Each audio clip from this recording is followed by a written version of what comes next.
যোগ্যতার ভিত্তিতে নারী উদ্যোক্তাদের উৎসাহ প্রদান। আপনাদের কর্মের মাধ্যমে আগামীর প্রজন্মকে সমাজে অবদান রাখার পথ দেখিয়ে দিতে সহায়তা করছেন। আজ পুলিশ নারী কল্যাণ সমিতির আয়োজিত এই অনুষ্ঠানে উপস্থিত থাকতে পেরে আমার খুবই ভালো লাগছে।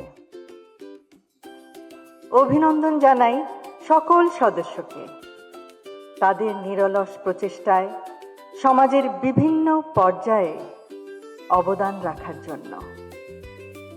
আপনারা আপনাদের কর্মের মাধ্যমে আগামীর প্রজন্মকে সমাজে অবদান রাখার পথ দেখিয়ে দিতে সহায়তা করছেন। অতীত, বর্তমান ও ভবিষ্যতের সামাজিক উন্নয়নের লক্ষ্যে গৃহীত সমাজ সেবামূলক আপনাদের পরিকল্পনাগুলি সমন্বিতভাবে একটি সুন্দর, সুস্থ, মানবিক সমাজ গঠনের ভিত্তি।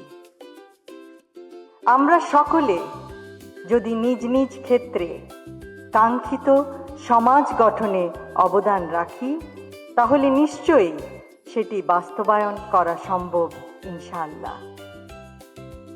নারীরা পরিবার ও সামাজিক উন্নয়নের ক্ষেত্রে কেন্দ্রে থেকে স্বাস্থ্য, গ্রামীণ উন্নয়নে অংশ নিতে পারে।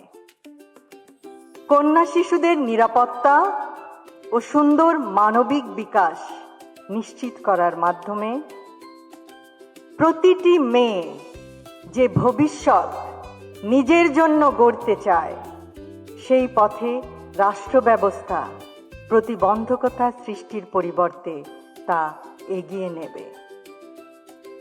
স্বনির্ভরতার লক্ষ্যে ক্ষুদ্র, কুটির ও মাঝারি শিল্পে যোগ্যতার ভিত্তিতে নারী উদ্যোক্তাদের উৎসাহ প্রদান, যেমন প্রয়োজনীয় প্রশিক্ষণ এবং ডেভেলপমেন্ট ও মার্কেটিং সাপোর্ট প্রদান।